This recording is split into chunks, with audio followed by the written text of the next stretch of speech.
it's now time for our last keynote presentation for today, titled Desire, Charm, and Power, a Design Thinking Dialogue, that will be delivered by our esteemed speaker, Maan Bajanait, founder of M3N Design and Architecture. So I would like to invite everyone to join us for this keynote presentation. Thank you. Thank you, everybody. As you can see from the warning, this is a dynamic, ruthless, and argument. It's about aggressiveness, juxtaposed ideas and thoughts, that it is related to whatever is behind the design. So it's a hypnosis, so it's a process of understanding how to indulge with your thoughts into the thinking. It will take you through the process, but we'll keep in mind that this is a continuation experience and ideas and notions that has been practiced over the past 30 years. So what we're trying to do always is to create a dialogue, what is behind design, and how to create that architectural and design dialogue. Why doing that? It's only to create an understanding of that we believe in everything that starts with a dot in the design industry, and that dot is the beginning of everything, and accordingly we're going to drop it like that. So following last year understanding and stage speaking over here, it was about the gravity towards thinking, beauty, and money. We've discovered into that notions how to understand that we really are people and a tribes of beauty. نحن أهل الجمال, and this is based in our roots and our understanding. And this year that we're going to discuss desire, charm, and power, and how are they related into the design industry, and what is it that brings you back into all of these things. So inside the mind of an architect, this is part of the series, part of the understanding, part of the joy of speaking about it. The 3-card montes. One time I went to my father, I saw him teaching my son, 10 years old, the 3 cards Monte. So this is part of the charm that you're trying to blind other people with thoughts and ideas. And it's part of the skills that you would like to develop through the understanding. So it's an invitation. Why do we have this talk? Is to create and provoke a dialogue, and not every man went into the bottle, steps out of it the same way that he entered back again into it. So as a beginning opening statement, we're going to communicate in a deeper emotion about human needs versus the wants, the concept of desire, charm, and power within the context of design to elevate the value and the impact of design thinking. So, what do you desire? This is one of Walt Altson's speech. It's a very wonderful speech. I would advise everybody to go and listen to it. It ignites for you some of the questions and some of the reasons why do you desire things. But when we come back to the original analysis and understanding of desire, when you come to desire, when you come into the Arabic literature, it comes into min, wa ila, wa an. So these are the 3 fundamentals of how desire are formed. Remember, we are people read from right to left, and then we express things from left to right. So this is what we're trying to combine over here in this communication. And that desire, when you want to have it to the vertical ultimate understanding, وَإِلَىٰ رَبِّكَ فَارْغَب. So how would you put that desire is as a motion vehicle for every action that you want to take. And from there, you want to go to the next step of the understanding of the word itself and the meaning. So it's about the driving force for the human emotions, and how would it push you to the second level.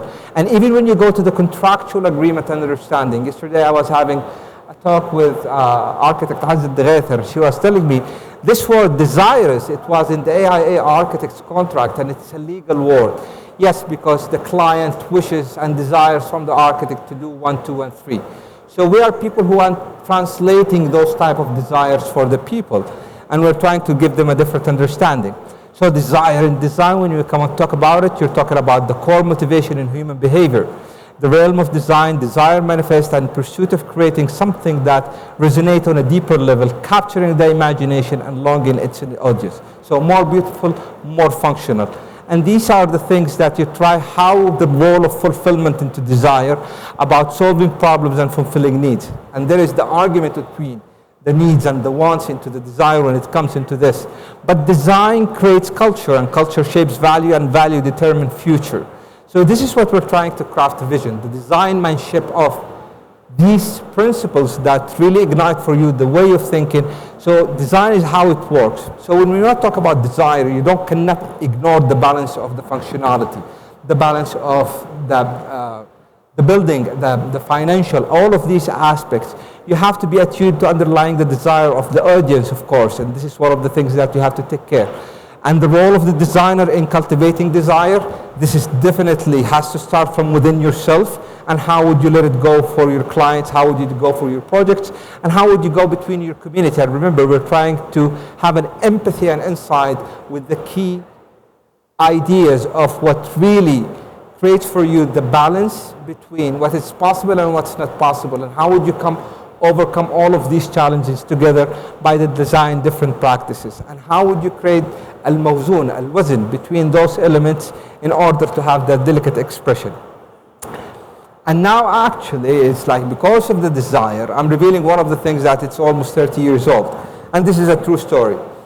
I've started my academic relation in the industrial management college. And then I was trying to understand what is imagination and what's the relation between architecture, what is between the Arabic literature and all of these things. So you've created the story of yourself. And when you go into the newspaper, all what I know what to do is how to imagine. And I was too fascinated by the Arabic literature, which is kutub al-adab. And from there, I've learned the word imagination, but I didn't know how to express it. All of a sudden in 97, I moved back and I switched from the industrial management and I moved all the way to the architectural college. But before that, when I moved, I had a relationship with one of the professors. And all of a sudden, one day I found him writing a full article about what I've been doing in my life, moving from industrial management all the way, following my desire through architecture and design to move towards architecture. And I told him, I'm too happy. The second day, I found all of the dialogue has been printed out in the newspaper, and it's like a main column, and he's a main writer, and he's a main cultural. And then it was like a big thing that I have to take care. So I've been trying to take it as an author myself, trying to reflect back again, trying to draft a thank you for him. 16 years passed, I couldn't send him a thank you until that time. And then after that, in 2013 in Milano, I've drafted a letter, finalized it, and I've sent him an email and a Twitter. And he responded. And he told me that on the surprise that this article is going to be published after 23 years into a book. And I've been trying to look for that book and I couldn't find it. But this is one of the things that desire really pushes you to do, is to create that thanks and relationship with the others. And this is to give us the transition to the charm in design, and how would you look into the charm and emotionally engaging, creating the connection to have that lasting impression. We all have the sensations of that kind of charming, and we can feel it and we can sense it. So the charming over here is, how would you see a Najdi door? It has that impression of giving you the reality and the fakeness at the same time. And how would that charm really come and be ignited through the engineering of different levels into an engineering staircase? But when you look into the charm and the magic, they are totally two different expressions. But when you come to the magic and the charm, is it in the Arabic literature? It's all about imagination and fooling the eye of someone else, and that's why you are captivating the attention without having that detail of the reality. So charm has nothing to do with reality. It's about an impression that you feel it by whatever gestures has been sent from the element. And accordingly, you will have two elements, which is the eye and the imagination. From there, you will find that whatever happened, even in the stories of Sayyidina Musa and Fir'aun, يَسْحَرُونَ أَعْيُنَ النَّاسِ, they magic the eyes of the people. And يُخَيَّلُ إِلَيْهِمْ, and it's imagined to them. So when you take these keywords, you will understand the principle. How would you use and ignite that charm into the design, and how would you resonate in it? And accordingly, you'll see the brands of Ferrari, of Calatrava, and all of these people, because they gave the soul of the design to the elements, and how would they express it? And from there, you can find the reality of the charm, and how could you indulge with it, and to make the design, and the details, and the details, and the details. And it's all about the details and how it comes, all of these things. But when you come again to the role of the designer of creating that charm, it starts from your literature, from your believing, from your understanding, from your growth, from you admitting that you belong to a society and to a culture that has been crafted with the beauties itself and the elements of those beauties. And from there, you can put the fragment next to each other and you can form the charm. When you come to Taj Mahal, for instance, it's a charming architectural story. But look at the magic. If you remove the 4 columns on the sides and the corner, the size will be reduced. So he's fooling your eyes by the magnificence of the place, by only placing those 4 columns. And that's part of the tricks that you can develop on as a designer when you talk about the charm. And then when you want to go and have a transition to the power, you will have the structured understanding of al-quwwa. And here, one of the most important things, we always have to tie ourselves back to whom we are. إنك لن تخرق الأرض ولن تبلغ الجبال طولا.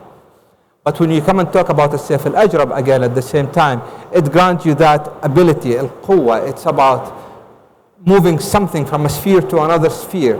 And this is how you send it from a place to another. But one of the most important, amazing, powerful building in the cosmos is Al-Kaaba itself, and the process of building Al-Kaaba, the master plan of it, بِوَادٍ غَيْرَ ذِي زَرْعٍ, in a valley without a single drop of water. And how would you have this, the value and the identity of the place? قِيمَةُ كُلِّ امْرِئٍ مَا يَحْسُنُ. This is part of the values that you have to develop your things on it, and you follow the reasons. ذُو الْقَرْنَيْنِ ثُمَّ أَتْبَعَ سَبَبًا ثُمَّ أَتْبَعَ سَبَبًا. He followed the reasons of him being powerful into understanding what he can do in terms of construction. So when you look into Al-Kaaba and the way it has been built and the way it has been standing up, it's a magnificent, spiritually, formally, the way that attracts people. So this example really covers everything that you're talking about, the hidden gems of how would you bring that. Even when you come back again to Malik Abdul Aziz, أنا قوي بشعبي وسيوفهم. We are architects. Our minds is our swords. We don't have the things. But when you go into the deeper understanding of understanding power into the realm of whatever is going on, the sense of power is important because it tells you who هيبة البنيان من هبة السلطان. When you have all of these things coming together, you will be able to bring something that stands as a power of design itself.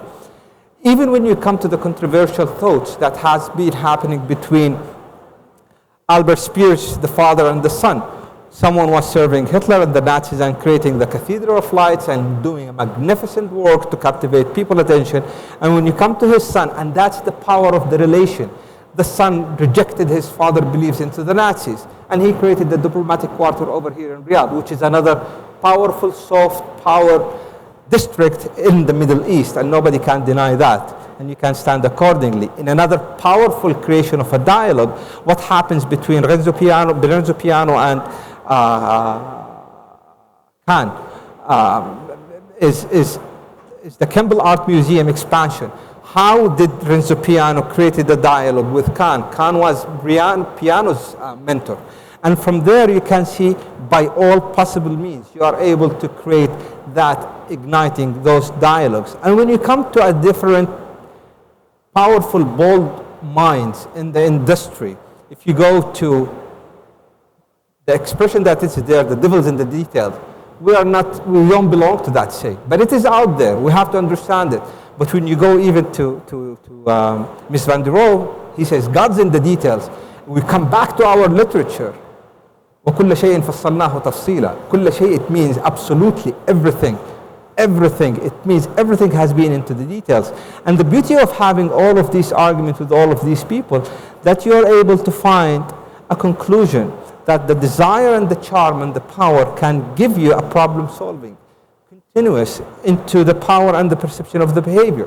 And accordingly, you can create a different impact that will create enriched minds and will give you design transformation from a simple ideations to a very expanded and rooted deepened one. When we come to the questions that sometimes we look for how it's next, I've kept that from the previous time because still there's no answers, but I'm going to go with a couple of them. Are Saudi designers good designers? And I mean by the word good designers, whatever it means in the literature. Powerful, that able and capable of delivering a competitive design that stands out in the market. Is it appropriate to say no shame in design? There is a confession. There were 30 years of no show. Why are we hiding? So where is the minds that were trying to come and stand up on a stage and try to compete with the international ability of them? So what's next? And dare to do the fragments and all of these things together. Our target is very clear. يبنون صرحا مشيد. This is what we want to do, building structured monuments. But you cannot do that without having the belief in whom you are. Understanding what type of powers that you have, understanding what type of charm that you have. And the fragments and putting all of these things together. And you have to keep looking. And then this is the book that has been like given to us during the school, Al-Adab al-Nusus. But there is something missing from it when you come and develop Al-Adab al-Mi'mari, the codes of ethics, of architecture. And we belong to that type of ethics and those codes of ethics. There is a wonderful article by Alexander Christopher, the hypocrite oath of an architect. When you look at that article and you compare it to the codes of ethics that we have it over here so in Islamic societies, we've beaten that long time ago. 28 years later, my professor sent me the signed copy of the book of the article. And that's part of following the journey of the design. And I've been very astonishingly happy to find after all of these years, and it gives you a reason to continue and not to stop. Why? Because you want to have still playing with the 3-card montes, because this is part of how would you literally, because you act as a magician for the client. You see things they cannot see it. You imagine things they cannot. You see the gray zone of the building, of the construction, and you say this is the most wonderful period in the phase of building. And then you know what will happen into the parquet, into the curtain, and the drops, and the beds, and all of these things together. So these part of the things. ودع حريرة إن الركب مرتحل وهل تطيق وداعني أيها الرجل. So the identity really matters, and how would you develop into all of these things together? Because let's take care of the next generation. How would we pass the message to them of whom we are, what do we do, and how we are going to do it by all means. أشكر لي ولوالديك إلي المصير. I'm nothing without my parents and whomever they did for me. And thank you everybody, and I think we are really for Q&A. I don't have a question. I just have a comment. I think this is one of the deepest presentations I've ever seen. يعني بجد إبهار إبهار إبهار. Really beyond. يعني hats off for you, seriously.